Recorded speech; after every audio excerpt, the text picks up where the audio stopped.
Good morning students, मैं आश्रम मित्तल ज्ञान स्टडी के ऑनलाइन प्लेटफॉर्म पे आपका स्वागत करता हूं। जैसे कि आपको पता है कि हम UP higher education service commission Allahabad की जो वैकेंसी निकली है, जिसमें हम एजुकेशनल पार्ट को डिस्कस कर रहे हैं, जिसके हम पार्ट डी जो कौन सा है रिसर्च, कौन सा है एजुकेशनल रिसर्च, उसके बारे में हम डिस्कशन कर रहे हैं।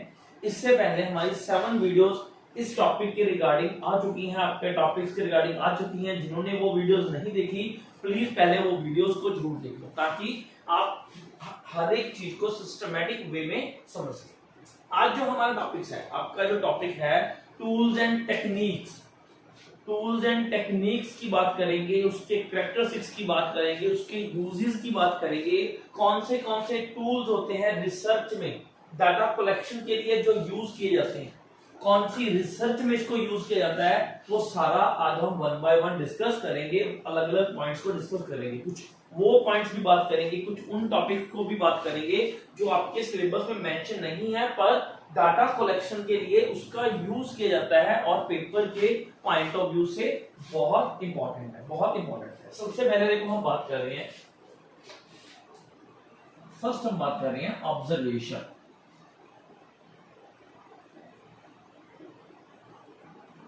सबसे पहले हम किसकी बात कर रहे हैं, ऑब्जर्वेशन। देखो अब ऑब्जर्वेशन मतलब अवलोकन, ठीक है, कि हम डाटा कलेक्ट कर रहे हैं किस तरीके से ऑब्जर्व करके, बच्चे किसी पर्सन को, किसी स्टूडेंट को, किसी जिसे हम सैंपल बनाया है उससे हम ऑब्जर्व कर रहे हैं, उससे डाटा कलेक्ट कर रहे हैं। मोस्टली ऑब्जर्वेशन कौन सी रिसर्च में यूज किया जाता है, क्वालिटेटिव, जो क्वालिटेटिव बेस्ड रिसर्च है उसमें हम मोस्टली किसका यूज करते हैं, ऑब्जर्वेशन का यूज करते हैं। ये दो तरीके से होती है, स्ट्रक्चर एंड अनस्ट्रक्चर।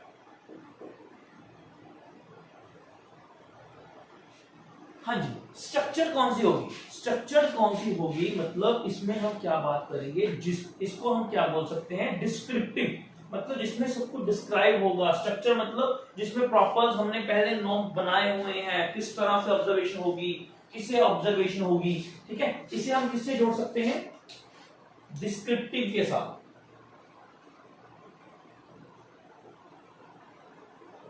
इसे हम किसके साथ जोड़ सकते हैं, डिस्क्रिप्टिव के साथ। और अनस्ट्रक्चर मतलब कोई स्ट्रक्चर कैसे भी मैं ऑब्जर्व कर रहा हूं, उसको नहीं पता कि मेरी कोई ऑब्जर्वेशन हो रही है, इसे हम क्या बोल सकते हैं, एक्सप्लोरेटरी।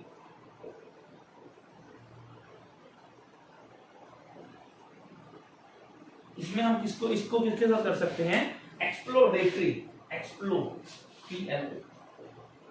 इसे हम किसके साथ जोड़ सकते हैं, एक्सप्लोरेटरी के साथ जोड़ सकते हैं। अनस्ट्रक्चर मतलब ये नहीं कि प्रॉपर, ये नहीं कि मैं प्रॉपर रूल्स है, कोई रेगुलेशन है। अनस्ट्रक्चर कोई पर्सन है, मैं उसे ऑब्जर्व कर रहा हूं, वो क्या कर रहा है, क्या नहीं कर रहा। देखो आपने ना साइकोलॉजी पढ़ा है, इससे आपका जो 3rd यूनिट है वो, उसमें आपने पढ़ा होगा पर्सनैलिटी, आपने एक टॉपिक पढ़ा होगा पर्सनैलिटी, ठीक है। पर्सनैलिटी में आपने पढ़ा होगा कि सिगमंड फ्रॉइड ने पर्सनैलिटी में क्या बोला है कि हर एक पर्सन एक ड्रामा कर रहा है, हर एक पर्सन जो है अपनी आर्टिफिशियल पर्सनैलिटी शो कर रहा है सोसाइटी के सामने, ठीक है। जब वो घर से निकलता है तो अपनी एक्चुअल पर्सनैलिटी वो घर पे छोड़ देता है, ठीक है। इवन इन्होंने तो ये भी कहा है कि एक पर्सन के साथ सारी उम्र निकाल लो तो भी कई बार हम पता नहीं कर सकते कि पर्सन की पर्सनैलिटी क्या है। पर अब मैं एग्जांपल ले रहा हूं, मैंने मान लो किसी पर्सन की पर्सनैलिटी को पता करना है। स्ट्रक्चर मतलब सारी चीज मेरी क्या होगी, कंट्रोल होगी, इन्वायरमेंट कंट्रोल होगा। जैसे मैं बोलूं कि क्लासरूम में बच्चों को पढ़ा रहा हूं तो मैं उनको ऑब्जर्व कर रहा हूं, तो मेरी क्या होगी, स्ट्रक्चर में आएगी, डिस्क्रिप्टिव, प्रॉपर डिस्क्राइब करूंगा, ठीक है ना। अनस्ट्रक्चर में क्या बोल सकते हैं, जहां बच्चे खेल रहे हैं, बच्चे अपना खेल रहे हैं, मैं ऑब्जर्व कर रहा हूं, ठीक है। अपने फ्रेंड्स से बातें कर रहे हैं, मैं ऑब्जर्व कर रहा हूं, वो कौन सी है मेरी, अनस्ट्रक्चर, वो मेरी कौन सी होगी, अनस्ट्रक्चर, ठीक है। इसमें जो है पार्टिसिपेंट, जो रिसर्चर है, वो खुद भी ऑब्जर्व कर सकता है और कोई दूसरा पर्सन भी ऑब्जर्व कर सकता है। ये हमारा कौन सा मेथड है, ऑब्जर्वेशनल मेथड, जो कि मोस्टली कहां पर यूज किया जाता है, क्वालिटेटिव रिसर्च। इसमें यूज किया जाता है क्वालिटेटिव रिसर्च में, जिसका मोस्टली क्या किया जाता है, यूज किया जाता है। सेकंड पॉइंट, सेकंड टूल समझो। सेकंड है इंटरव्यू।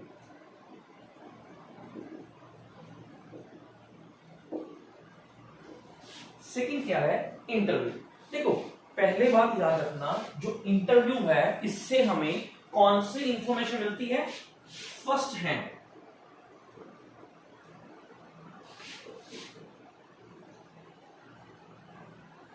कौन सी इंफॉर्मेशन मिलती है? फर्स्ट हैंड इंफॉर्मेशन, जिसे हमने बोला था ना कि दो तरह की वैलिडिटी होती है। एक हमने बात की थी प्राइमरी और एक सेकेंडरी। मैं प्राइमरी में बात करूंगा, ठीक है, जिसमें हमें फर्स्ट हैंड इंफॉर्मेशन मिलती है, मतलब प्रॉपर जो है डाटा जो है हमारा बिल्कुल करेक्ट, मतलब उसी पर्सन से हमें इंफॉर्मेशन मिल रही है। इंटरव्यू को भी हम दो पार्ट में बांट सकते हैं। कौन कौन से पार्ट में बांट सकते हैं? Structured and unstructured. कौन कौन से पार्ट में बांट सकते हैं? स्ट्रक्चर्ड और अनस्ट्रक्चर्ड, ठीक है। इसे हम सेमी स्ट्रक्चर भी बोल सकते हैं। इसमें हम एक थर्ड पार्ट भी ऐड अगर करना चाहें तो वो भी कर सकते हैं, सेमी स्ट्रक्चर। अब मैं एग्जांपल देता हूं। देखो आपको ना इसकी एग्जांपल मैं सारे साइकोलॉजी के साथ जोड़ के दूंगा ताकि आप इसको अच्छे तरीके से समझ पाओ, क्योंकि ये सारा कंसेप्ट तो हम वहीं से लेकर आ रहे हैं ना। मैं इसको साइकोलॉजी जो आपका यूनिट सी है, साइकोलॉजी जो आप उसमें पढ़ोगे, मैं इसकी सारी एग्जांपल उसके साथ जोड़ने की कोशिश करूंगा। बाद में आपको रिसर्च के साथ भी उसे जोड़ दूंगा, ठीक है ना। देखो मैं किसी की इंटरव्यू ले रहा हूं। एक तो इंटरव्यू है, जैसे हम बोल रहे हैं कि मैं आज इंटरव्यू लेने जा रहा हूं, मतलब इंटरव्यूअर जो दे रहा है इंटरव्यू, उसको पता है कि सामने वाला पर्सन मेरी इंटरव्यू ले रहा है। क्वेश्चनिंग होगी, डिस्कशन होगी, ठीक है, प्रॉपर क्वेश्चन पूछे जाएंगे और उससे फर्स्ट हैंड इंफॉर्मेशन प्राप्त की जाएगी। स्ट्रक्चर।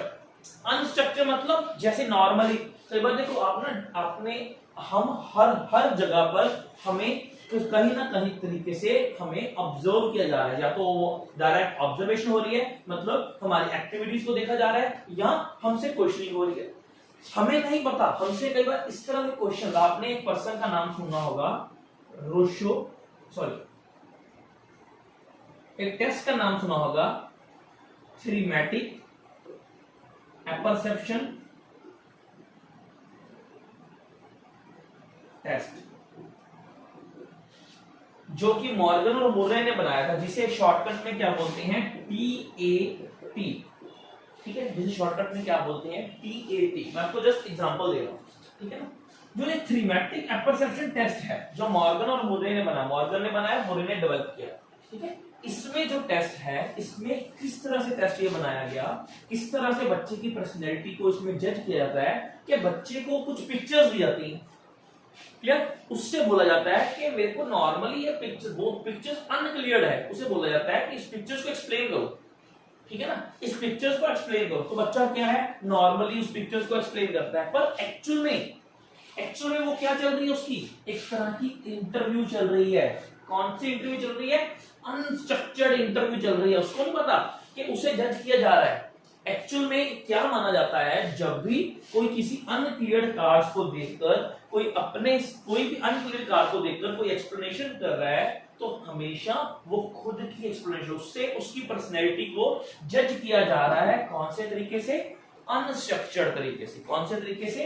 अनस्ट्रक्चर्ड तरीके से। सेमी क्या हो सकता है? कुछ रूल्स हैं, कुछ उसमें नॉर्मली बातें करके पता कर लिया, कुछ रूल्स बनाए हमने उस अकॉर्डिंगली, और बाद में थोड़ा सा उसके साथ फ्रैंकली मैंने बातें करनी शुरू कर दी। सेमी स्ट्रक्चर्ड, ठीक है। इंटरव्यू भी है, जो इंटरव्यू जो है इसको हम अगर मैं बात करूं, ये सब्जेक्टिव टेक्निक है, इसमें बाउंडेशन नहीं है, ठीक है ना। इसे ऑब्जेक्टिव में नहीं काउंट करना है, इसे सब्जेक्टिव में काउंट करेंगे हम, ठीक है, क्योंकि इसमें बाउंडेशन नहीं है, पर्सन कुछ भी अपनी चीज को एक्सप्लेन कर सकता है।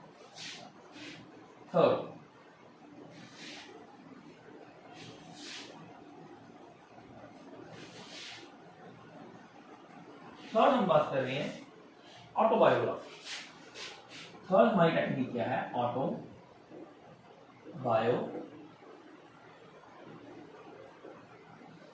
क्या है? ऑटोबायोग्राफी, आत्मकथा। इसे भी क्या बोलते हैं? First hand information. First hand information.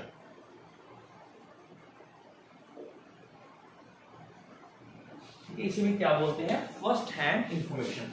देखो ऑटोबायोग्राफी, ऑटो का मतलब खुद की बात कर रहे हैं, बायोग्राफी का मतलब क्या, जीवन कथा, कि एक पर्सन खुद अपनी, एक पर्सन खुद अपनी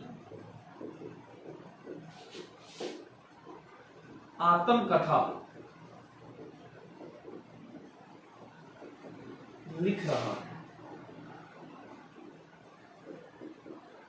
ठीक है ना, हमें किसी पर्सन की खुद की आत्मकथा मिल गई, किसी पर्सन के खुद के विचार मिल गए, जिससे हमने हमें जिसने जिसे जिसका हमने क्या किया, अपने रिसर्च टूल में डाटा को कलेक्ट करने में उसका यूज कर लिया, उसे अपनी इंफॉर्मेशन बना लिया। पता लग गया मेरे को कि इससे मेरे को पता लग गया कि वो पर्सन की पर्सनैलिटी क्या होगी, पर्सन क्या सोचता है, क्या नहीं सोचता, किस तरह से सोचता होगा, क्या सिचुएशन रही होगी, किस तरह से वो इन चीजों को हैंडल करता होगा, वो सारा उसकी जीवन कथा, जो उसकी खुद की आत्म जीवन कथा है, उससे हम क्या है पता लगा सकते हैं। First hand information.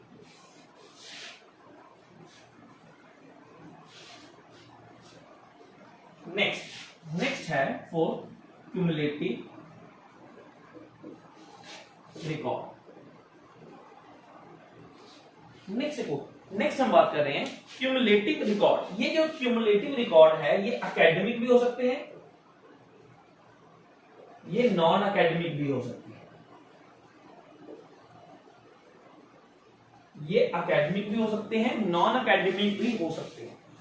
इसमें क्या है, सारा डाटा पूरे टाइम का, जब से बच्चे का काम चल रहा है, पूरा टाइम का डाटा को कलेक्ट किया जाता है। मतलब इसमें जो है काफी लंबे समय के टाइम से जो है डाटा को इकट्ठा किया जाता है। ये एक लॉन्ग प्रोसेस है। क्या प्रोसेस है,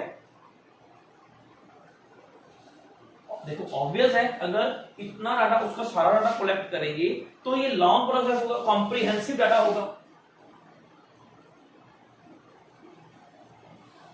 कॉम्प्रिहेंसिव डाटा इसमें होगा। कॉम्प्रिहेंसिव का मतलब विस्तृत, कि उसके हर क्षेत्र के बारे में, हर चीज के बारे में, आज से लेकर तब तक के बारे में इसका जो है हमें रिकॉर्ड मिलेगा। इसका मोस्टली यूज कहां पर किया जाता है, guidance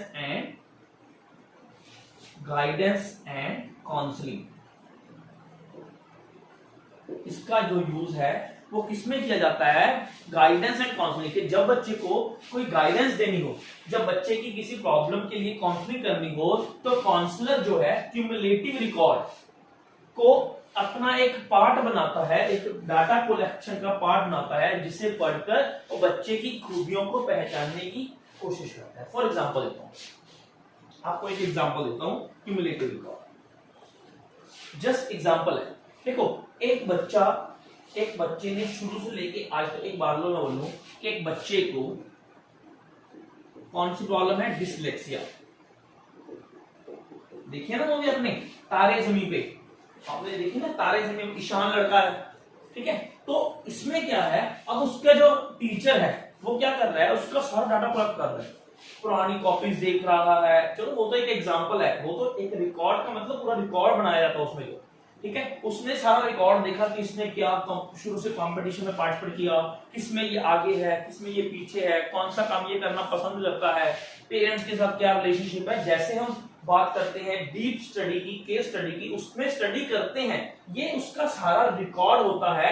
academic plus non academic दोनों का रिकॉर्ड होता है, जिससे बच्चे को प्रॉपरली गाइडेंस करने में हेल्प मिलती है एक काउंसलर को, ठीक है। एक गाइडर को एक हेल्प मिलती है बच्चे की गाइडेंस के लिए, बच्चे की काउंसलिंग के लिए उसे हेल्प मिलती है।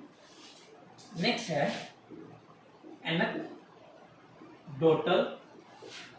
रिकॉर्ड। देखो एनेक्डोटल रिकॉर्ड का मतलब क्या होता है, ऑल इंपॉर्टेंट इवेंट। इसमें देखो ये रिकॉर्ड क्या होता है, उसमें तो ओवरऑल क्यूमुलेटिव में तो सारा डाटा था ना, ओवरऑल था डाटा। इसमें क्या थे, ऑल इंपॉर्टेंट इवेंट्स या रिकॉर्ड या एक्टिविटीज। क्या है, ऑल इंपॉर्टेंट इवेंट्स और एक्टिविटीज, ठीक है। देखो एग्जांपल देता हूं, कि मान लो मैं बोलूं कि हमें ना डांस के लिए हमारे कॉलेज से डांस में कौन जाएगा, तो मैं क्या करूंगा, सीधा एनरोलमेंट रिकॉर्ड उठाया, कौन कौन पर्सन जो है डांस में अच्छे हैं, सीधा उससे मैंने पता कर लिया कि हाँ जी इसको भेज दो, ये पर्सन इसमें बेस्ट रहेगा। तो इसमें क्या है, किसी पर्सन का वो खास अचीवमेंट्स जो बच्चे ने कोई प्राप्त की है, कोई इवेंट्स, कोई अचीवमेंट्स, कोई उसकी एक्टिविटीज, कोई खास, उसमें वो रिकॉर्ड की जाती है।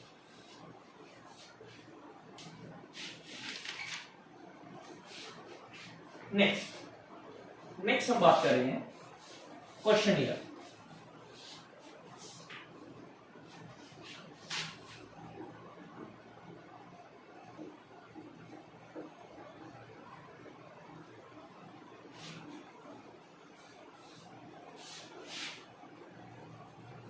नेक्स्ट हम बात कर रहे हैं क्वेश्चनियर। क्वेश्चनियर भी एक बहुत ही इंपॉर्टेंट टूल है। क्वेश्चनियर का मतलब क्या होता है, a proper form of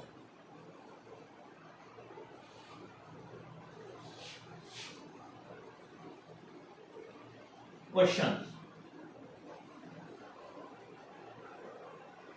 a proper form of question. देखो क्वेश्चन में क्या होता है कि पर्सन को एक प्रॉपर क्वेश्चंस बनाए जाते हैं, पर्सन के लिए एक प्रॉपर फॉर्म ऑफ क्वेश्चन बनाए जाते हैं, जिसको उसने क्या है, जिसमें उसने रिप्लाई करना होता है, जिसे हम रिसर्च के लिए बहुत ज्यादा यूज करते हैं। क्वेश्चनियर जो है रिसर्च में बहुत ज्यादा यूज होने वाला टूल है। इसमें कुछ क्वेश्चन बनाए जाते हैं किसी भी सिचुएशन के रिलेटेड, किसी भी पर्सन के रिलेटेड, किसी भी एक्टिविटीज के रिलेटेड, जो कि मेरे ओपन एंडेड भी हो सकते हैं। ये जो क्वेश्चन है open ended and close ended, close ended भी हो सकते हैं मेरे, ओपन एंडेड भी हो सकते हैं। अब ओपन एंडेड क्वेश्चंस कौन से होंगे, जैसे एसे टाइप,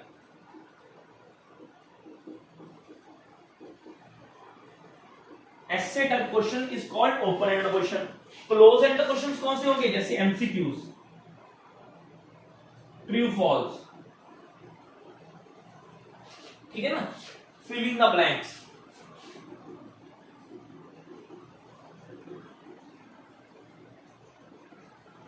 ठीक, देखो ओपन एंड क्वेश्चंस में किस तरह के क्वेश्चन होंगे, जैसे ऐसे टाइप, मतलब जिसमें एक ही क्वेश्चन के अलग अलग व्यूज दे सकते हैं, जिसमें ये नहीं है कि जो यही आंसर होगा तो वो सही होगा। ठीक है, ओपन एंड क्वेश्चंस किस तरह के क्वेश्चन होते हैं, जिसमें पर्सन अपने व्यूज उस टॉपिक के रिगार्डिंग अपने व्यूज रख सकता है। फॉर एग्जांपल मान लो मैं किसी को क्वेश्चन बोल दिया करप्शन के, करप्शन के बारे में लिखो। अभी कोई करप्शन में किसी सरकार का नाम लेगा, कोई करप्शन में किसी सरकार का नाम लेगा, कोई करप्शन में किसी डाटे को कलेक्ट करेगा, कोई करप्शन में किसी डाटे को। तो इसका मतलब ये नहीं है कि क्वेश्चन गलत है, मतलब वो क्वेश्चन बात तो वो करप्शन की कर रहा है ना, तो वो क्वेश्चंस जिसमें हम अपने नॉलेज को, अपनी अंडरस्टैंडिंग को इन्वॉल्व कर सकते हैं रिलेट करके क्वेश्चन से। जबकि क्लोज एंडेड जिसमें एक ही आंसर होगा, मतलब अगर A B C D मेरे क्वेश्चन में 4 ऑप्शन है, क्लियर, तो अगर एक पर्सन के लिए, नंबर 1 पर्सन के लिए A सही है, तो 2 के लिए भी A ही सही होगा। ठीक है ना, जिसमें एग्जैक्ट आएगा, जिसमें हम ज्यादा डिटेल्ड में नहीं कर सकते। इसका और बेनिफिट क्या है, आजकल जो क्वेश्चनियर है वो आईसीटी, आप हमने किया था ना, आईसीटी का बेनिफिट क्या है, क्वेश्चनियर आईसीटी की मदद से हम एक ही जगह बैठे काफी जगह से अपना क्वेश्चनियर फिल करा सकते हैं, मेल करवा सकते हैं और अपने डाटा को कलेक्शन इजीली कर सकते हैं।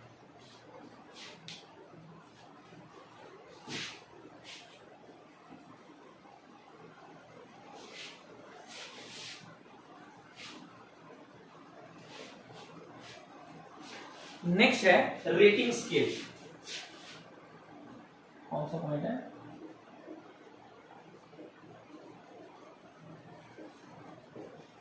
देखो रेटिंग स्केल जो है ये कौन सी टेक्निक है, ये ऑब्जेक्टिव टेक्निक है, याद रखना ये कौन सी है, ऑब्जेक्टिव।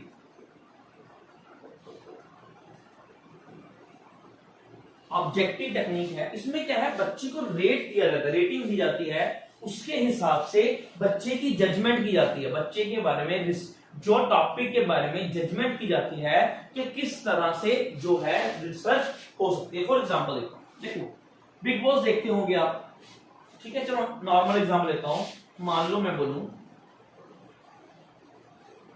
इस तरह से 5 है, ठीक है ना। आपको ये दिया good, very good, poor, very poor, ठीक है, मान लो 4। तो रेटिंग स्केल में है, टीचर ने वेरी गुड दे दिया, तो मेरे को भी सारा डाटा कलेक्ट कर पढ़ने की जरूरत नहीं है, इससे मैंने जज कर लिया, मतलब ये डाटा अच्छा हो सकता है। किसने गुड दे दिया, एक्सीलेंट दे दिया, तो सारा देखने की जरूरत नहीं है। मैं रेटिंग स्केल के साथ जो स्केल रेटिंग स्केल दिया गया है उसके हिसाब से मैं अपने डाटा को बना सकता हूं, डाटा को कलेक्ट कर सकता हूं। अभी देखो रिसर्च में 2 तरह के रेटिंग स्केल ज्यादातर जो वैसे तो देखो हम 3 से 4 तरह की रेटिंग स्केल की बात करते हैं, ठीक है, पर हमारे सिलेबस में या रिसर्च में मोस्टली 2 तरह के स्केल यूज किए जाते हैं। एक तो थ्रस्टन रेटिंग स्केल, एक लिकेट, एक कौन सा है, लिकेट स्केल। देखो थ्रस्टन स्केल ये क्या है, 1928 में अगर क्वेश्चन आया कि सबसे पहले रिसर्च में कौन सा रेटिंग स्केल बनाया गया, तो वो कौन सा था, थ्रस्टन का। कब बनाया गया था, 1928 को। किसने बनाया था, थ्रस्टन ने ही बनाया था। किसने बनाया था, थ्रस्टन ने ही बनाया था, ठीक है। इसको हम क्या बोलते हैं, 11 पॉइंट, इसे हम 11 पॉइंट स्केल भी बोलते हैं, ठीक है, इसे हम 11 पॉइंट स्केल भी बोलते हैं, ठीक है। जैसे इस तरह से इसकी ना वैल्यू होती है 1 2 3 4 5 6 7, इस तरह से 1 2 3 4 5 6 7 8 9 10 11। जैसे मैं आपको नॉर्मली एग्जांपल दूं कि आप पेपर करके आए हो, ठीक है ना, मैं आपको पूछूं कि मेरे को पेपर बताओ, पेपर का डिफिकल्टी लेवल बताओ, 1 से 10 तक आप कितना नंबर दोगे, ठीक है। उसने जितना नंबर दिया उससे उसकी स्केल, उसमें क्वेश्चन को समझ गया कि मेरा पेपर इस तरह, बच्चे का पेपर इस तरह से आया हो, बच्चों को पेपर इतना आता होगा, ठीक है। वो क्या है, रेटिंग स्केल। कौन सी हम बात कर रहे हैं, बेसिकली थ्रस्टन की।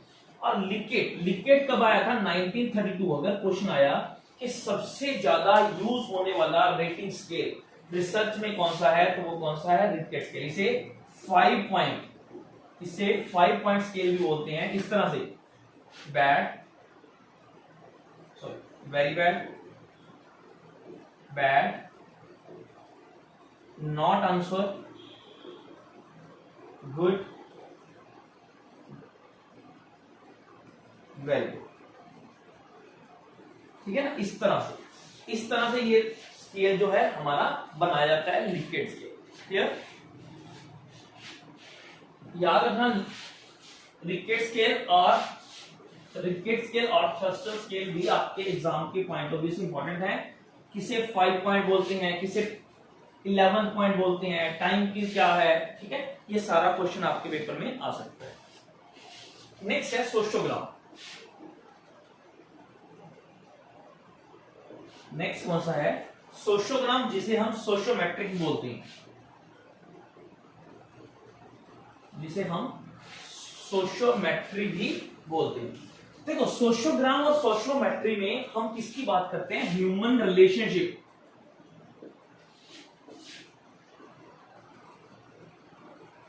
किसकी बात करते हैं, हम बात करते हैं ह्यूमन रिलेशनशिप, ठीक है ना। इसमें हम देखते हैं किसको ज्यादा लाइक आए, किसको कम लाइक आए, किससे ज्यादा लाइक किया जाता है, किसे कम लाइक किया जाता है। फॉर एग्जांपल देखो, मान लो मैं बोलूं कि मैं 5 बंदों को, मैं 5 पर्सन को ट्रिप पर लेकर जाना चाहता हूं, ठीक है। तो मैंने ए से पूछा कि जी आप किसके साथ बैठना, जस्ट एग्जांपल ले रहा हूं मैंने ए से पूछा आप किसके साथ, इसने बोला पहली प्रेफरेंस ये है, दूसरी ये है, थर्ड ये है, फोर्थ ये है। फिर बी से पूछा, इसने बोला इस तरह से। फिर सी से पूछा, इसने फर्स्ट ये बोला इस तरह, डी ने भी ये बोला, ई ने भी ये बोला। देखो अब मैं बोलूं कि बी को फर्स्ट प्रेफरेंस 3 मिली, दैट मींस सबसे ज्यादा लाइकिंग ग्रुप में किसकी है, बी की। सीई को एक भी फर्स्ट प्रेफरेंस नहीं मिली, मतलब सबसे कम लाइकिंग ग्रुप में किसको मानी जाती है, ई की मानी जाती है। ये देखो जब हम ग्रुप में हैं तो हमें लगता है कि हम ही सब कुछ हैं, हमारी ही वैल्यू है, हमारा ही आदर सम्मान होता है। पर इस टेक्निक सोशियोमेट्रिक बन गई ना, कि इस टेक्निक के साथ पर्सन की एक्चुअल स्टेटस, एक्चुअल पर्सन का रिलेशनशिप अदर्स के साथ क्या है उसके बारे में जो है पता लगाया जा सकता है। इसमें एक चार्ट बन जाता है जिससे हमें पता लग जाता है कि कौन किसको ज्यादा पसंद करता है, कौन किसको कम पसंद करता है, कौन किसको बातों में करता है, कौन किसको बातों में नहीं करता। ये भी हमारे टूल्स ऑफ डाटा कलेक्शन में बहुत हेल्पफुल होता है, एक बहुत ही इंपॉर्टेंट टूल। तो ये थे स्टूडेंट्स हमारे टूल्स। देखो इसका ना क्वेश्चन आता होता है एक बार, ये तो हमारे थे टूल्स, इसका क्वेश्चन आ जाता होता है कि जो टूल्स हैं डाटा कलेक्शन के, जो टूल्स हैं इसकी कैरेक्टरिस्टिक्स,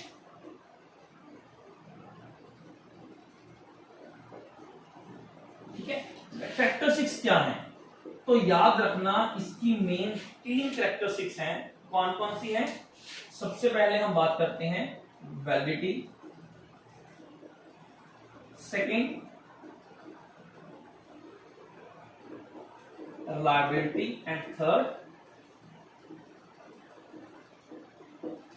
क्या है? यूजेबिलिटी। ठीक है, मैं आपको आगे टॉपिक्स में करवाऊंगा, आपको प्रॉपर्ली डिफाइन करवाऊंगा कि what is the meaning of validity, what is the meaning of reliability, what is the type of validity, types of validity, types of reliability, सारा करवाऊंगा। पर थोड़ा सा वैलिडिटी का मतलब क्या है? हमें बिल्कुल ट्रू नॉलेज, बिल्कुल एग्जैक्ट डाटा, ठीक है, बिल्कुल सही चीज हमें मिलती है, वो क्या है? हमारी वैलिडिटी। ठीक है, रिलायबिलिटी क्या है? हमारे स्कोर्स में कंसिस्टेंसी होती है हमारे स्कोर में, हमारा स्कोर ज्यादा फ्लक्चुएट नहीं करता, सेम जैसा डाटा होता है वो हमारी क्या? रिलायबिलिटी। यूजेबिलिटी मतलब इसकी यूजेबिलिटी है, हम इसे अदर्स में भी इंप्लीमेंट कर सकते हैं। ये है basically characteristics of research tools and techniques. आज देखो हमने सारी रिसर्च टूल्स की बात की, रिसर्च टेक्निक्स की बात की,